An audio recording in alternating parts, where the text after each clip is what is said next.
Hi friends, welcome to Amna's food court. ഇന്ന് ഞാൻ വന്നിട്ടുള്ളത് വളരെ പോപ്പുലറായിട്ടുള്ള ഒരു സ്വീറ്റ് റെസിപ്പിയുമായിട്ടാണ്. ഗുലാബ് ജാമുൻ. കുട്ടികൾക്കും വലിയവർക്കുമൊക്കെ ഒരുപോലെ ഇഷ്ടപ്പെടുന്ന ഒരു സ്വീറ്റാണിത്.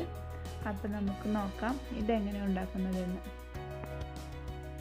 അതിനുവേണ്ടി ഞാനിവിടെ 2 കപ്പ് പാൽപ്പൊടിയാണ് എടുത്തിട്ടുള്ളത്. ഈ കപ്പിൽ 2 കപ്പ് പാൽപ്പൊടിയാണിത്. ഇത് 250 ml കപ്പാണ്. ഇനി ഇതിലേക്ക് 2 ടേബിൾ സ്പൂൺ റവ ചേർത്ത് കൊടുക്കണം. പിന്നെ വേണ്ടത് മൈദയാണ്, അതും 2 ടേബിൾ സ്പൂൺ ചേർക്കാം. പിന്നെ ഇതിലേക്ക് 1 ടീസ്പൂൺ ബേക്കിംഗ് പൗഡർ എടുത്തിട്ടുണ്ട്, അതുകൂടെ ഇതിലേക്ക് ഇട്ട് കൊടുക്കാം. ബേക്കിംഗ് പൗഡർ ഇല്ലെങ്കിൽ ബേക്കിംഗ് സോഡ ആയാലും മതി, അതാകുമ്പോൾ 1/4 ടീസ്പൂൺ ചേർത്ത് കൊടുത്താൽ മതി. ഇനി ഇതിലേക്ക് 2 ടേബിൾ സ്പൂൺ നെയ്യൂടെ ഇട്ട് കൊടുക്കാം. ഇനി ഇതിലേക്ക് വേണ്ടത് പാലാണ്. പാല് കുറേശ്ശെയായി നമുക്ക് ഒഴിച്ചു കൊടുത്ത് ഇത് കുഴച്ചെടുക്കാം. ആദ്യം ഇതെല്ലാം കൂടെ നന്നായി ഒന്ന് മിക്സ് ചെയ്തെടുക്കാം. ബേക്കിംഗ് പൗഡറൊക്കെ എല്ലാ ഭാഗത്തും എത്തുന്നത് വരെ ഒന്ന് മിക്സ് ചെയ്തെടുക്കാം. ഇനി ഇതിലേക്ക് പാല് കുറച്ചായി ചേർത്ത് കൊടുക്കാം. നന്നായി കുഴച്ചെടുക്കണം. 12 ടേബിൾ സ്പൂൺ പാലാണ് ഞാനിവിടെ ഒഴിച്ചു കൊടുക്കുന്നത്.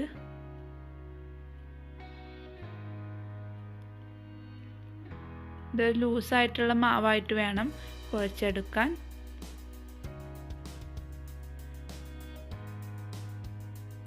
പാലൊന്നിച്ച് ഒഴിച്ചു കൊടുക്കാതെ കുറേശ്ശായി തന്നെ ഒഴിച്ചു കൊടുത്ത് കുഴച്ചെടുക്കാൻ ശ്രദ്ധിക്കണം.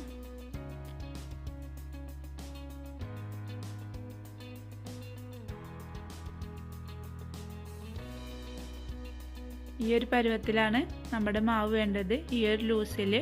ഇനി ഇതൊരു അരമണിക്കൂർ റെസ്റ്റ് ചെയ്യാൻ വേണ്ടി മാറ്റി വെക്കാം.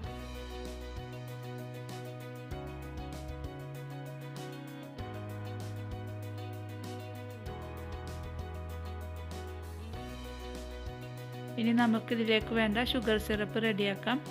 അതിനു വേണ്ടി ഒരു പാനിലേക്ക് 2 കപ്പ് പഞ്ചസാര ഇട്ട് കൊടുക്കാം.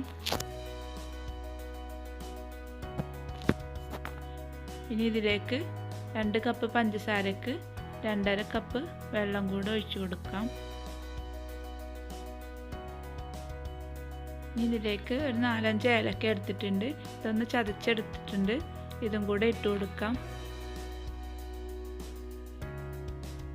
ഇനി ഗ്യാസ് ഓണാക്കി ഇതൊന്ന് തിളപ്പിച്ചെടുക്കണം. ഇതിലേക്ക് 1 ടേബിൾ സ്പൂൺ നാരങ്ങ നീര് കൂടെ പിഴിഞ്ഞൊഴിക്കാം.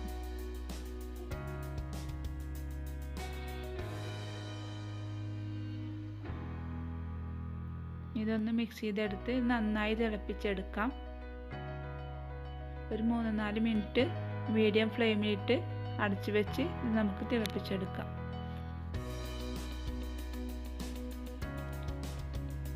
ഇപ്പം നമ്മുടെ മാവ് ഇവിടെ റെഡി ആയിട്ടുണ്ട്. നമ്മൾ റവ ചേർത്തത് കൊണ്ട് തന്നെ ഇതിൽ വെള്ളമൊക്കെ വെലിഞ്ഞ് കിട്ടിയിട്ടുണ്ട്. ഇത് നമുക്കിപ്പോൾ ഉരുട്ടിയെടുക്കാൻ പാകത്തിനായി വന്നിട്ടുണ്ട്. ഇത് നമുക്ക് ചെറിയ ബോളുകളാക്കി ഉരുട്ടിയെടുക്കാം.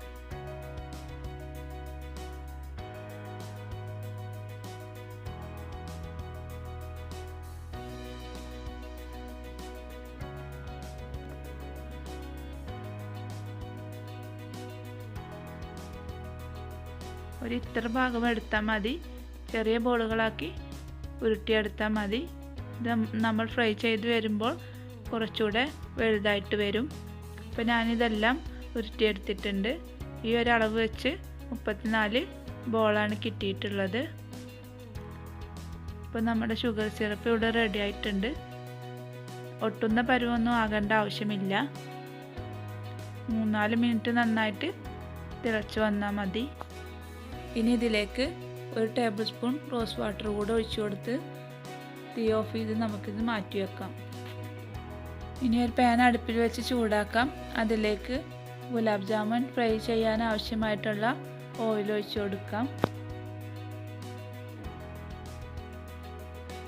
ഓയിൽ നന്നായിട്ട് ചൂടായി വന്നാൽ നമ്മൾ ബോളാക്കി വെച്ചിട്ടുള്ള ഓരോ ഗുലാബ് ജാമുനും ഇട്ട് ഫ്രൈ ചെയ്തെടുക്കാം.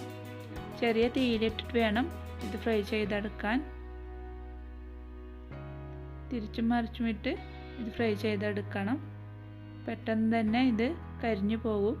അതുകൊണ്ട് തന്നെ ചെറിയ തീയിലിട്ടിട്ട് വേണം ഫ്രൈ ചെയ്തെടുക്കാൻ. ഇതിപ്പോൾ ഇവിടെ റെഡി ആയിട്ടുണ്ട്. ഇത് ഓയിലിൽ നിന്നും മാറ്റാം. ഇനി നമ്മൾ റെഡിയാക്കി വെച്ചിട്ടുള്ള ഷുഗർ സിറപ്പിലേക്ക് ഇട്ട് കൊടുക്കാം. ഷുഗർ സിറപ്പിലേക്ക് ഇടുമ്പോൾ നല്ല ചൂടുണ്ടായിരിക്കണം ഷുഗർ സിറപ്പ്. ഇതുപോലെ എല്ലാ ബോളും നമുക്ക് റെഡിയാക്കി എടുക്കാം. ഫ്രൈ ചെയ്യുമ്പോൾ തന്നെ ഈ ബോൾ വലുതായിട്ട് വരും.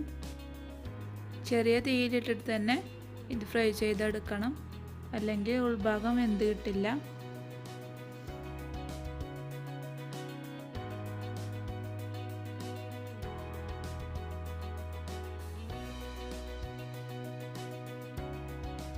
അപ്പോൾ ഇതിവിടെ റെഡി ആയിട്ടുണ്ട്. ഇതും കൂടെ നമുക്ക് ഓയിലിൽ നിന്ന് മാറ്റാം. ഇനി ഷുഗർ സിറപ്പിലേക്ക് ഇട്ട് കൊടുക്കാം.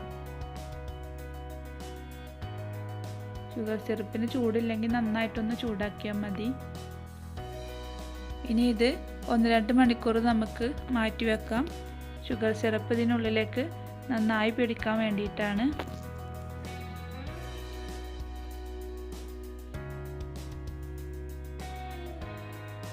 അടച്ചു വെച്ച് മാറ്റി വെക്കാം. അപ്പോൾ ഞാനിതിവിടെ സർവിങ് ബോളിലേക്ക് എടുത്തിട്ടുണ്ട്.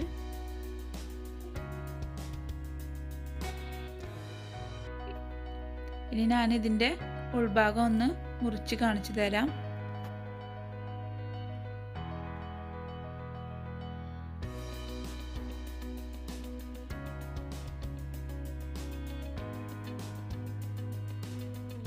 ഇതിൻ്റെ ഉൾഭാഗമൊക്കെ ഷുഗർ സിറപ്പൊക്കെ പിടിച്ച് നല്ല പെർഫെക്റ്റായി വന്നിട്ടുണ്ട്. അപ്പോൾ എല്ലാവരും ട്രൈ ചെയ്ത് നോക്കണം. തീർച്ചയായിട്ടും നിങ്ങൾക്കിത് ഇഷ്ടപ്പെടും. നിങ്ങൾക്ക് ഈ വീഡിയോ ഇഷ്ടമായിട്ടുണ്ടെങ്കിൽ ലൈക്ക് ചെയ്യണം, ഷെയർ ചെയ്യണം, ചാനൽ സബ്സ്ക്രൈബ് ചെയ്യണം. പുതിയ വീഡിയോസിനായി ബെൽ ഐക്കൺ പ്രസ് ചെയ്യണം. Thank you.